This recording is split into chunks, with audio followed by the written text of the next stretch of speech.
Welcome to Public Health on Call, a podcast from the Johns Hopkins Bloomberg School of Public Health, where we bring evidence, experience, and perspective to make sense of today's leading health challenges. If you have questions or ideas for us, please send an email to publichealthquestion@jhu.edu. That's publichealthquestion@jhu.edu for future podcast episodes. Hi, listeners. It's Lindsay Smith-Rogers. Today, the role of the Food and Drug Administration in vaccine regulation. The Centers for Disease Control and Prevention capture a lot of vaccine headlines, but it's the FDA that decides when a vaccine is safe and effective for use. Who usually makes those decisions, and what's changing now? Dr. Jesse Goodman is a professor at Georgetown University and a former senior official at the FDA. He speaks to Dr. Josh Sharfstein about how the FDA views vaccines as medical products and his concern that the FDA's status as the global gold standard in vaccine regulation is at risk. Let's listen. Dr. Jesse Goodman, thank you so much for joining me today in Public Health on Call. How are you doing? Yeah, I'm doing well, Josh. It's a pleasure to join you. Now, you are many things. You're a professor at Georgetown. For many years, you worked at the U.S. Food and Drug Administration. Remind me the various roles you had there. Well, when I first came, I was a senior advisor to the commissioner and was putting together the United States Antimicrobial Resistance Plan. And then I became deputy director and then director of the Center for Biologics, which regulates vaccines, among other things, and other biologics like blood and gene therapies and cell therapies. And then later you were chief scientist. Right. And then in 2009, I became chief scientist of the FDA and for a time a deputy commissioner. And in that capacity, oversaw all the agency's scientific activities and also all of our pandemic preparedness. Great. Well, that explains why I reached out to you for this question, which is to help us understand the role of Food and Drug Administration in vaccines. We read a lot about the CDC and the recommendations for vaccines, but there's also the Food and Drug Administration, which has the core regulatory function in making sure that vaccines are safe and effective. What's your big picture on the FDA's job? My big picture is that before we can even consider a recommendation for a vaccine like at CDC, that vaccine has to go through a very extensive research and development process, much of which is overseen by FDA, and then an intense evaluation of all the data from its manufacturing to its clinical trials, including its safety and effectiveness, before FDA issues an approval, or in the case of a vaccine, we call it a license for that vaccine.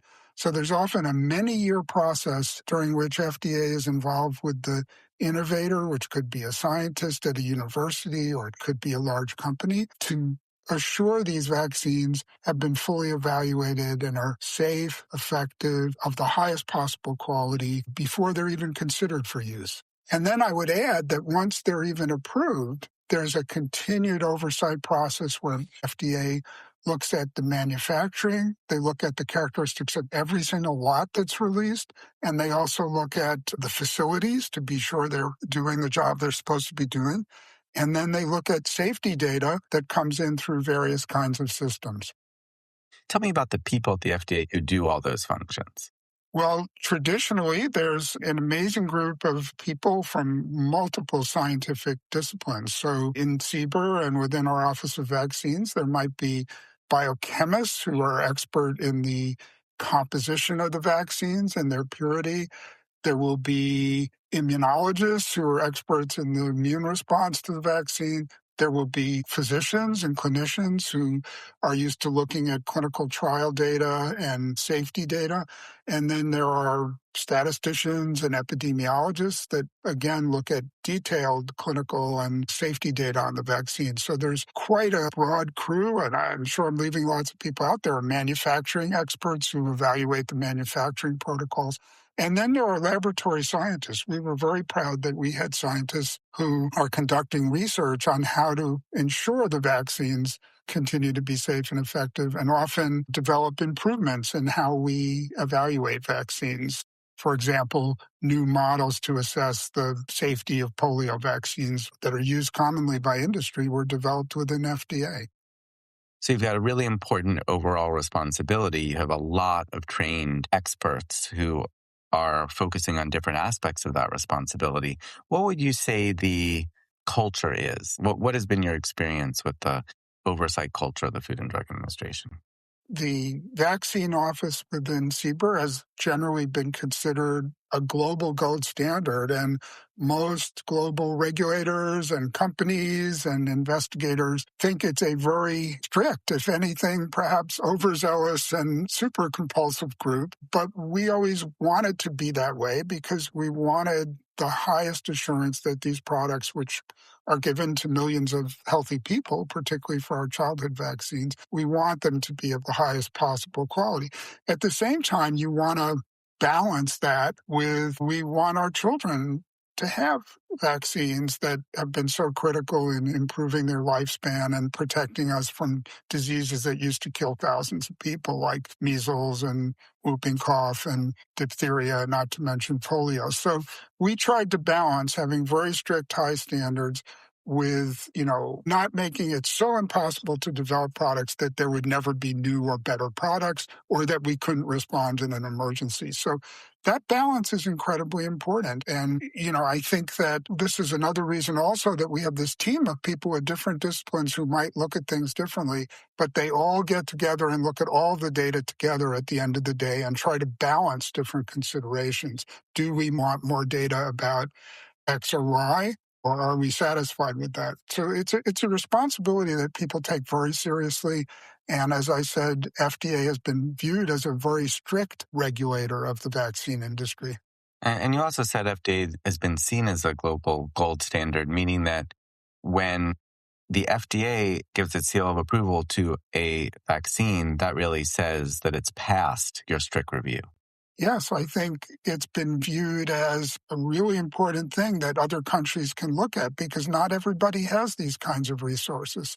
And for example, FDA has been considered a very stringent regulatory agency by the World Health Organization, and that countries that work with WHO often reference and use the FDA approval information as part of their assessment. So that's one of the things I really worry now if FDA vaccine review is being undermined and the scientists, their opinions are not necessarily coming through.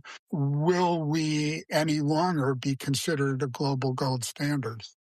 Yeah, well, I wanna talk about that, but before we get there, I want to just ask you about a few more details of the FDA's review process, at least from your knowledge when you were there. Is it fair to say that the FDA was very familiar with the different types of vaccines as well as the different parts of the vaccine? Yeah, absolutely. I think one of the really amazing things that goes on at FDA is that since those reviewers, let's say the reviewers of the biochemical data or of the clinical data, they don't just see that one vaccine like a company might see. They'll see multiple products that are under development by multiple academic labs, the NIH, companies, and many of these individuals have had 10, 20, 30 years experience seeing these products. So they're looking at this in the context of a lot of knowledge and a lot of different products, which helps recognize, gosh, is this something I should be concerned about here? Have these developers done everything they need to, or do we need them to do more? So all that experience is incredibly important in a very specialized area like this. Got it. So what is in a vaccine? Well, there's all different vaccine technologies, but typically there's something very specific that is what trains the person's immune system. When that's a protein or typically outer coat of a virus or a bacteria, we call it an antigen. The proteins or the antigens are the things that our immune system reacts to. And the idea is our immune system is trained by seeing them in a vaccine, but the vaccine can't cause the disease. Then when the disease comes along, our immune system is prepared. It can rapidly accelerate that response. They don't cause the disease, but again, train the immune system to recognize it. So you've got the part of the vaccine that is training the immune system against a particular infectious disease. What else is in the vaccine? The other things that can be in some vaccines, one that your viewers may have heard about, are called adjuvants. And those, for certain vaccines, we don't make a strong immune response. In fact, that's partly how that bacteria or virus gets by us and it makes us sick, is we can't respond to what's there very well. And the adjuvants kind of enhance that immune response. The word means something like to help or to train or to add to. And those are substances that make the immune system more easily recognize and respond to the antigen. And examples of that are what's called alum or aluminum salts, and there are several others. And these are tiny amounts of a compound that basically enables the immune system to really recognize what is in the vaccine and make enough antibodies or cells that can kill the virus or bacteria when it comes along later. These adjuvants, without them for some of these vaccines, we couldn't make an effective response. They're only allowed in the vaccines when you need them to enhance the immune response. Got it. What are other substances that might be in vaccines besides the antigen and the adjuvant, if necessary? In the past, some vaccines contained a preservative people may have heard of called thimerosal. That was there to help prevent contamination from occurring, particularly in multi-dose vials, which were sometimes used in the healthcare setting. That use was safe and effective, but it's no longer needed, as now routinely recommended childhood vaccines in the U.S. are provided in single-dose vials, and thimerosal is no longer used. In some cases, there are minute amounts of substances called stabilizers. These are usually relatively inert substances like gelatin is an example, and they make sure that antigen doesn't degrade and stays effective. So those are the main things. Some people have raised concerns about minute, tiny amounts of different kinds of materials left over from the manufacturing process. So an example might be DNA that is viral vaccines you make in cells.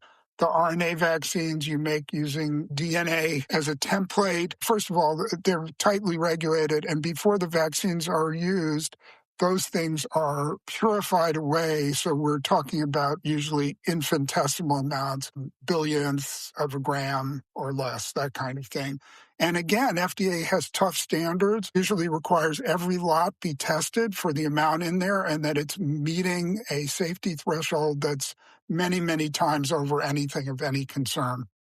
So the FDA is looking very carefully at these vaccines, not just the antigen, but all these other components. There are different kinds of safety studies that are performed before human trials, then with human trials, then ultimately the whole vaccine is studied. And even after the licensure, people are still looking at the safety of a vaccine and its effectiveness. I think that most people probably don't have any idea of just how much work. And, for example, in a typical file of all the information reviewed before a vaccine is even approved, it could be hundreds of thousands or even millions of pages of material. And as you said, that includes from the earliest studies in the lab, is this vaccine safe and effective in animals? Are the components, the purity and the amount that's allowed, all of those things from the earliest stage to what were the results in thousands of people in clinical trials compared to an appropriate control group, and were there any safety events of concern?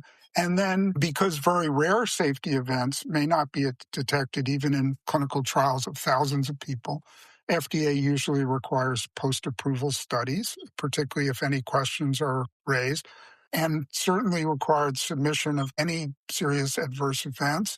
And in many cases, we would also monitor new vaccines through healthcare systems as they are used in hundreds of thousands of millions of people. Large HMO systems with electronic health records are used. We work together to use CMS data, which could give us data, for example, on millions of influenza vaccines within a few weeks each season. So all of these things help us keep an early warning system for anything that might crop up that might not have been there in clinical trials or might be a new concern. And that's all overseen by career scientists at the FDA.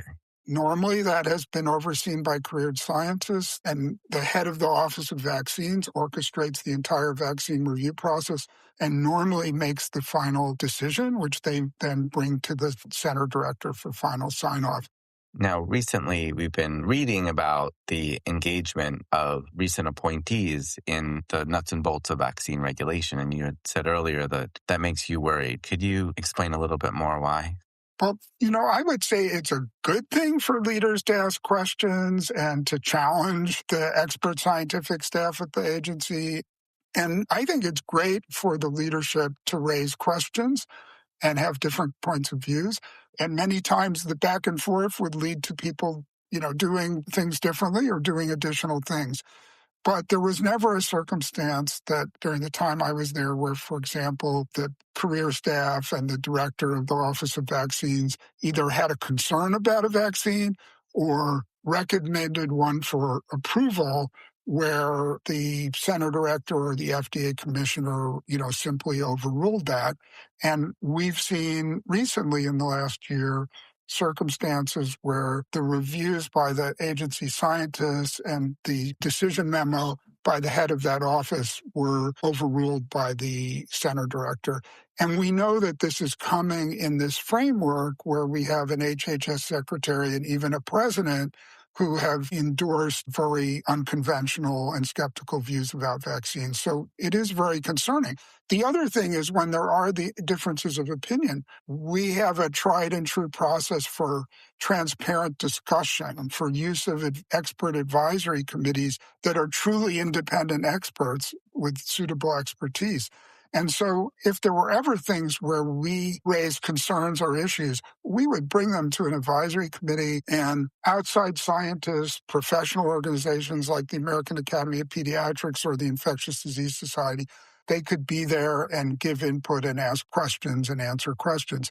That's been bypassed. So we've seen issues, for example, like should the most recent COVID vaccines have been approved for healthy young adults, where that was just taken out from that whole process and major changes, or the recommendation for pregnant women, which the Health and Human Service Secretary removed. We have situations where the entire scientific community and the FDA feel one way, but because of some kind of individual viewpoint, perhaps political, that's circumvented without discussion. It's the without discussion part that's particularly concerning. And you mentioned that at stake is the FDA's reputation as a gold standard agency. If the integrity of the scientific review is undermined because of this type of interference, what could be the consequences for how products are developed? Well, I think there's many different consequences. One is, I think, confusion and discord undermines trust of the average person and the person who uses vaccines. And so with a lot of the chaos around CDC's decisions and the Advisory Committee on Immunization Practices, I think we're seeing erosion of trust. Another area of concern is, will people look on FDA's decisions as valid and important frames of reference? And I worry that other countries may look at some of FDA's decisions and say, well, we can't rely on this anymore. And then there's the consequences for vaccine developers and industry. And if they see that, as in one of the cases, agreed upon development programs are changed willy-nilly and at the last minute in some cases, people will potentially feel there's enough uncertainty that to spend hundreds of millions of dollars on these vaccine development programs may seem less attractive. And I worry that could take us back to the days when I first came to FDA and we were dealing with underinvestment in factories, underinvestment in vaccine, and a contraction in the number of manufacturers. And that contributed to a susceptibility to some real shortages that occurred. And I wouldn't want to see that happen. Dr. Goodman, it's been great having you in Public Health on Call. I appreciate the many years of your perspective. My pleasure, Josh. And, I think critical that people realize how these vaccines have contributed to saving the lives of so many children and adults, and that we have to have the highest standards, but we don't want to go back to an era like we're seeing in some places where kids die of vaccine-preventable diseases.